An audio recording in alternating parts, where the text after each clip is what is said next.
Good morning and welcome, everyone. Thank you for joining us in the latest installment of our Coffee Break webinar series. This morning, we want to discuss your 2015 mid-year gut check.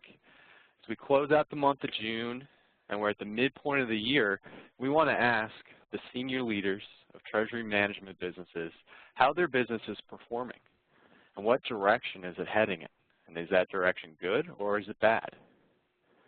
We are joined by many of our peers and hope that you're indeed enjoying this with a nice cup of coffee, and if not, the discussion itself is going to be equally stimulating. A quick aside, everyone who's registered for this session in a day or two will receive a copy of this presentation as well as a link to the recording. And should you wish to ask questions, you can do so in the question box in the bottom right-hand corner of your screen, and we'll follow up directly when our session is done today. Some quick introductions before we get into our content. My name is Scott Muzio. I'm a principal, the Financial Services Practice at Treasury Strategies. I'm joined by Jim Petit, who's also a principal, also had the decency to smile in his picture.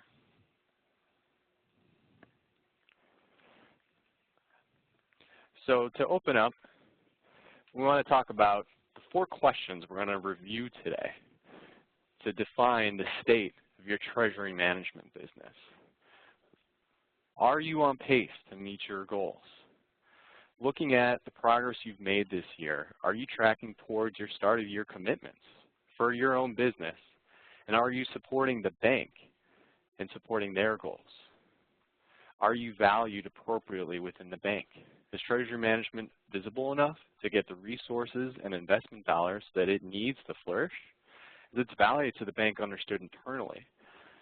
And this dynamic here, we kind of see a double-edged sword because so much focus has been on regulatory compliance that so many of the dollars and the focus of the resource within the bank has been going into that. But at the same time, treasury management is becoming a much more important and prominent business because of the value it brings in the new regulatory environment. Do you have, the next question, do you have long-term breakout strategies in place?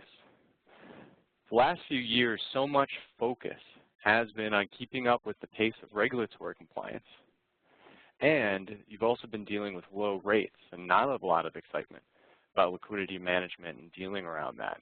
But now we're at a tipping point, and the question is, do you have a 3 to 5 year strategy in place where you can differentiate yourself in a market that's quickly going to be very tight competitively?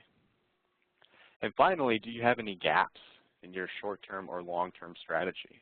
Are you missing anything that your peers are working on? Could something plug a gap in your 2015 performance? Is there something that you're not considering or looking at that could put you at a competitive disadvantage in the future?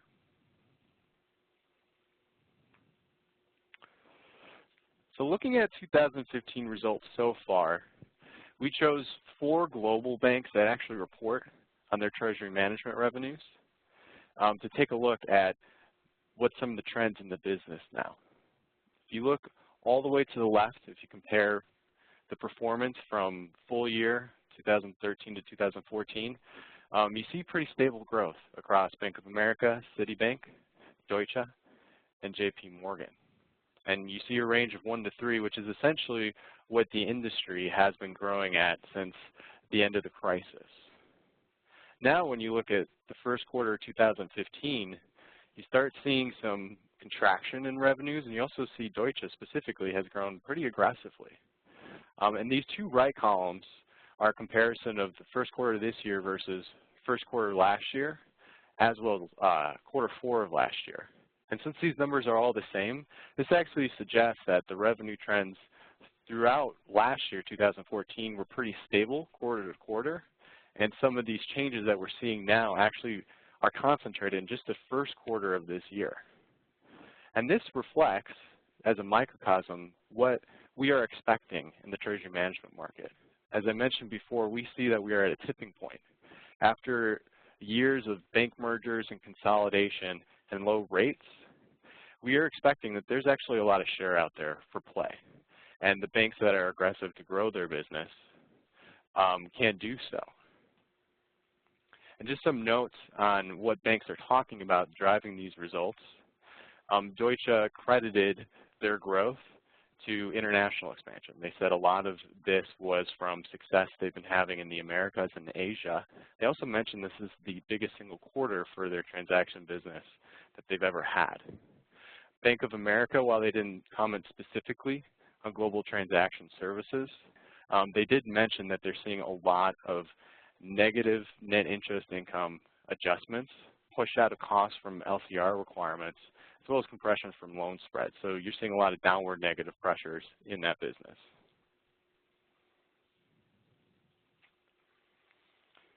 So what has been driving growth in 2015? In all our work with our clients and talking to other folks in conferences and doing this and in surveys, we see 5 major trends: pricing, asset growth, wallet share, vertical focus, and global expansion. Looking at pricing, this is more aggressive, than it has been. Usually, a lot of banks will focus on getting a 2 to 3% lift year to year, but now we're seeing more banks go after 5, 7, or even 10%. They're trying to find very targeted strategies to capitalize on pricing power that they're seeing, and a lot of that's driven off by higher switching costs, as well as just a difficulty in switching banks because KYC regulations are getting so punitive that a lot of clients don't even want to switch once they're settled into a bank. Asset growth is another major trend. A lot of the large regional banks that we're working with are very aggressively growing their C&I loan books. And as a result of that, Treasury Management and deposits are following that as they're getting new clients into the bank. The next trend is wallet share. And we're seeing banks really sharpening their pencils in terms of wallet. This is not simply about telling sales to go out there and focus on just selling more products. This is looking towards your credit commitments to clients, making sure that the Treasury Management fees and deposits are commensurate against that.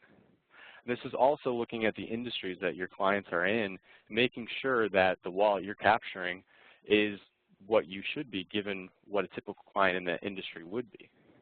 So we are seeing a lot more science around this and a lot more focus on capturing what you should be capturing from your existing clients. Vertical focus. This is another trend that we're talking to banks a lot.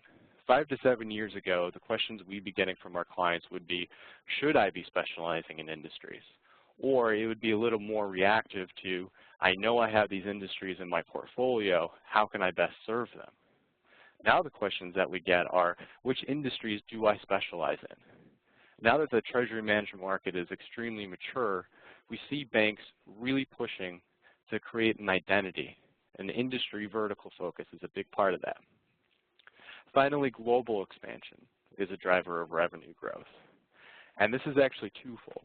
We see a lot of the major global bank players focusing on cross-border, since e-commerce and other factors are driving a lot more international activity. Banks are focused on capturing that. And as I mentioned before in the example of Deutsche, banks are expanding into new markets. HSBC a few days ago made a lot of press, and they're focused on expanding their East Asia business. And they're really focusing a lot of investment dollars there to grow that portfolio. This slide focuses on the emphasis of Treasury Management. We've come a long way from what we call the Treasury 2.0 phase, where Treasury Management within the bank was seen as a support function and a cost center, but we're still not seeing it highly visible, especially when we look at annual reports and communications to analysts and to the street in general. For this webinar, we looked at the annual reports of 40 global and North American regional banks, and we tried to figure out which ones were featuring Treasury Management in a big way. And of those 40 reports, we only saw 4 banks that really focused on highlighting and showcasing Treasury Management as a value driver for the bank. Most of the other banks ended up in this middle area, and we give some examples where they reference Treasury Management. Sometimes it's a little more than just listing it as a wholesale banking service, And even some of the banks that we mentioned before that report on it, they don't really bring it out in terms of some of the management analysis and the letters in the front.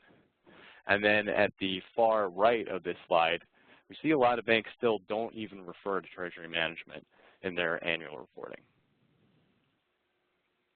And finally, before I hand it off to Jim, just wanted to share some of the quotes specifically on how Treasury Management is being highlighted.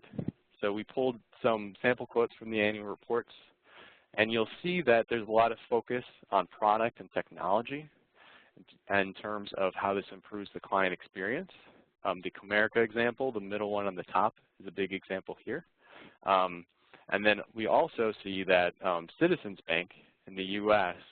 has really highlighted that they've made an organizational commitment to growing that business, and they've looked at their leadership and their whole product set. And that's front and center within their annual report.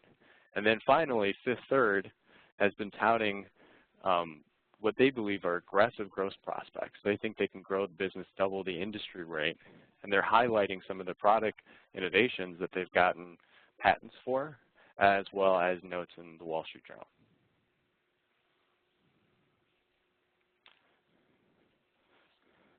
Thanks, Scott. So if we go to slide 7, we start to ask ourselves, you know, why would banks talk more specifically about the treasury management business?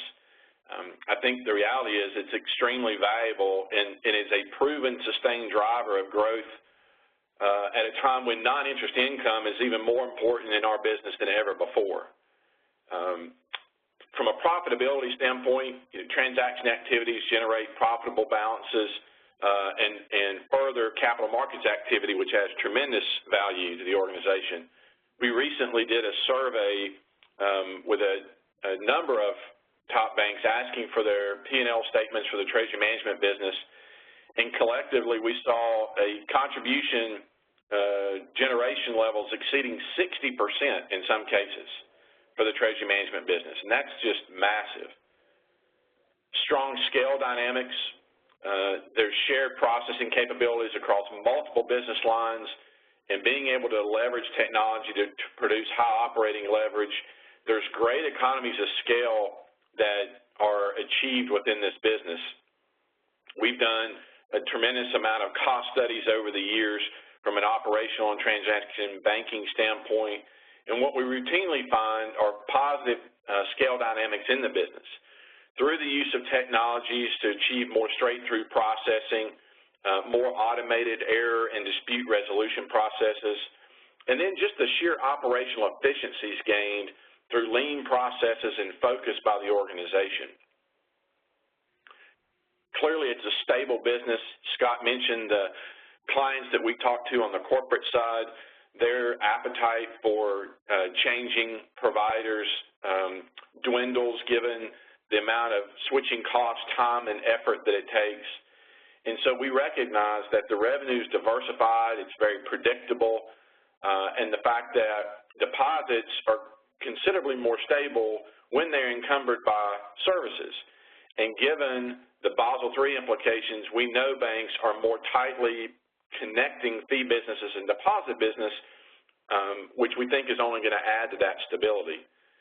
We see huge correlations between account tenure, balances and fees, stability. I think if we continue to provide the right client experience, bring them on board and demonstrate our ongoing value through quality execution, we can just continue and even bolster the stability that we experience today. It's also a very capital efficient business. Again, what we see in working with clients is return on capital performance as high as 30%, and that's real value at a time when banks are starved for opportunities to make more out of their investments. There's lots of growth potential. On the couple slides before, we saw some meager single-digit percentages in growth, but we know there are other banks that are growing at greater clips, who are projecting to grow at greater clips. And if you think about the number of alternative players that are beginning to encroach upon our space, those folks would not be as aggressive as they are. It would not have the venture capital firm investments and support that they do if this were not a business worth being in.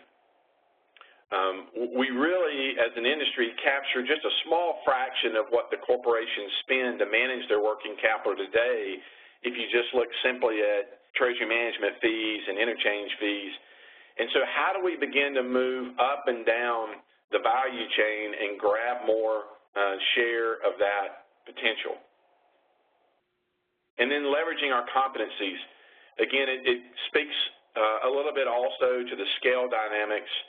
We can invest in large core businesses. We have core competencies that if we step outside of our traditional silos, product silos, I think there's an opportunity to assess the assets that we have in terms of capabilities and apply them differently and repurpose them and solve other value chain problems that our clients have. We hear accounts payable, we think of a simple disbursement, but there are lots of other activities up and downstream from that payment that we're leaving to others that we should be looking to capture ourselves. And so all in all, the message is clear. Treasury Management's an important business and one that deserves more attention. When you go to the next slide, what are Treasury Management units working on? We know these to be true based on our work with many of you on the phone. And the work that we're doing today. There's cost and compliance mitigation issues that are out there. Certainly those aren't going to go away, but we need to find creative ways to create value through them as opposed to looking at them only as hindrances or headwinds in our business. They really should be launch points for new thinking. But LCR compliance and Basel III readiness, how do we onboard clients and deal with the KYC more effectively and efficiently? Cost benchmarking, and we're seeing a significant number of system upgrades or replacements that we hadn't seen in the prior 5 to 7 years. And those are opportunities to really gain from as opposed to just improving the technical architecture. How do we turn that into advantages in our business? Evolutionary strategies and short-term revenue lifts, deposit strategies and training, again, as part of the Basel III readiness. Our teams need to be able to speak to our clients in a different language, and we've got to be able to ensure they can adapt and become more advisory in talking about deposits and liquidity now versus the way they have historically. Price increases, again, can we be more aggressive, and if so, can we be more strategic about that aggression and do it in a way that creates bottom line dollars falling to the bank? Vertical segment focus, Scott talked on this. It's not should I, but where should I? And we see those continuing to work, and as people get more laser focused, we see the improvement in their business. And then sales effectiveness review. How do we create greater effectiveness in our sales teams? How do we identify suboptimal goals or processes and improve them so we can get value in the short run? And then breakout strategies. Emerging payments, a huge topic and a hot topic in our world today. Long-term pricing strategies. So not pricing for today, but creating a pricing model and philosophy that sustains our growth long-term. Behavioral analytics, how do we get greater focus on predictive needs of our clients and respond to them before they ask? And then expanded ecosystem integration. We hear from our corporate clients routinely that their ability to tie information together within their systems and their bank partners, especially when they have multiple providers, is a very complicated, very cumbersome process. And so how do we create a strategy as an industry or as individual banks to capitalize on that and make that easier for them? So we have all this information. We are where we are as part of 2015. We've got 6 months left in the business. So what do? What's the call to action? So there's still time to quickly stop and evaluate your business. Where am I now, and where do I need to be, and how am I trending? What are my obstacles for growth? In the short run, it's not good enough just to say I need to work harder and faster. Perhaps the question is, in the short run, what are the obstacles I have to growth, and how do I quickly resolve them? How do I work around them? Potential gaps in short-term strategies, Scott asked, right? What's missing? What do you need to work on? And these breakout strategies.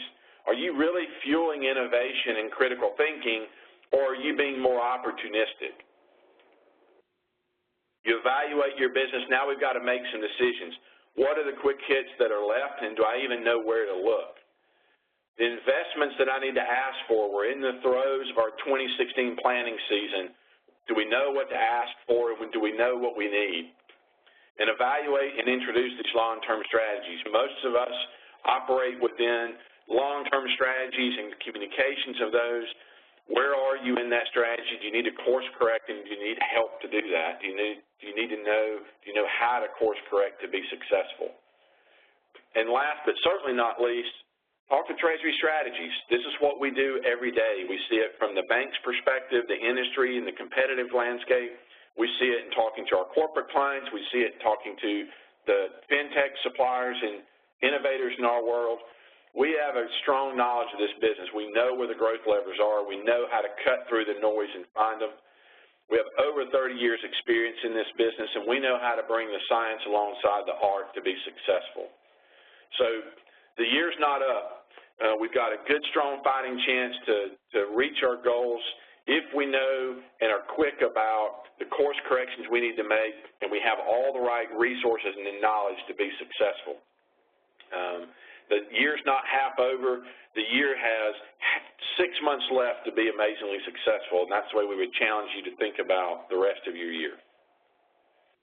So we've talked a lot today. Scott and I want to thank you for your time this morning and remind you that the presentation and recording materials will be out available in the next 48 hours or so. And continue to stay tuned for more information regarding our next coffee break. We're going to continue to bring you insightful glimpses into the transaction banking business.